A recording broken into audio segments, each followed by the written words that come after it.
നാം ഒരുമിച്ച് ചേർന്ന് പാടാൻ ആഗ്രഹിക്കുന്ന ഗാനം ആത്മശക്തിയാൽ എന്നെ നിറച്ചിടുക, അനുദിനം ആരാധിപ്പാൻ അഭിഷേകത്താൽ എന്നെ നിറച്ചിടുക, ഞാൻ ഉണർന്ന് ശോഭിക്കാൻ എന്നുള്ള പാട്ട്. എത്ര പേർക്ക് ആ പാട്ട് അറിയാം? ഹല്ലേലൂയ. ഞാൻ പലയിടങ്ങളിൽ ഈ പാട്ടിന്റെ അനുഭവത്തെ കുറിച്ച് പറഞ്ഞിട്ടാണ് ഈ ദിവസങ്ങളിൽ ഞാൻ പാടാറുള്ളത്. 2005 ഈ പാട്ട് ഞാൻ എഴുതുന്നത്. ഈ പാട്ട് എഴുതാൻ വേണ്ടിയിട്ട് ഞാൻ പേനയും പേപ്പറും എടുത്ത് ഇരുന്ന് ധ്യാനിച്ചെഴുതിയതൊന്നുമല്ല.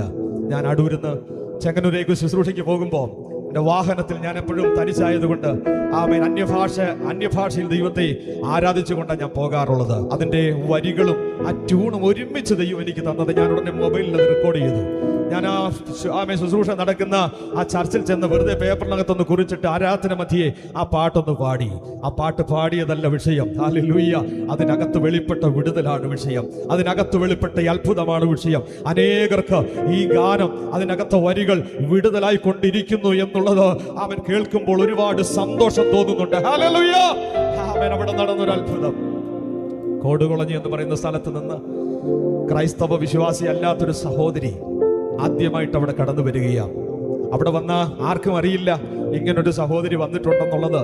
അവരുടെ പ്രശ്നം എന്താണെന്നോ രോഗം എന്താണെന്നോ അവരുടെ ജീവിതത്തിന്റെ അനുഭവങ്ങൾ ആർക്കും അറിയില്ല. ആദ്യമായിട്ട് വരികയാ.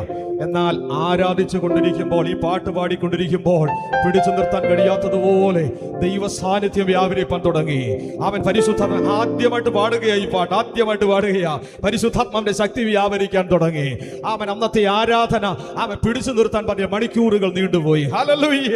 അവന്റെ ശുശ്രൂഷ കഴിഞ്ഞ് ഞാൻ അകത്ത് ആഹാരം കഴിച്ചുകൊണ്ടിരിക്കുമ്പോൾ അവിടുത്തെ കർത്താവിന്റെ ദാസി ഓടി വന്നിട്ട് പറയും, ജോജി പാസ്റ്ററേ, ഇന്ന് ഇന്ന സഹോദരി വന്നിരുന്നു, അവർക്ക് 2 കണ്ണിനും കാഴ്ചയില്ല. ഈ പാട്ട് പാടിക്കൊണ്ടിരുന്നപ്പോൾ അവരുടെ മേലുള്ള പൈശാചിക ശക്തിയെ ദൈവം അടിച്ച് ആ കാഴ്ചയില്ലാത്ത 2 കണ്ണും ആരാധനയുടെ മധ്യത്തിൽ ദൈവം തുറന്നു. ആമേൻ. ആരും കൈവച്ചിട്ടല്ല, ആരും ശാസിച്ചിട്ടല്ല. ദൈവ സാന്നിധ്യത്തിന്റെ നിറവ് വ്യാപരിച്ചപ്പോൾ അന്ധകാരത്തിന്റെ ബന്ധനത്തെ ദൈവം അഴിച്ചു. ഈ അഭിഷേകം പകർന്നീ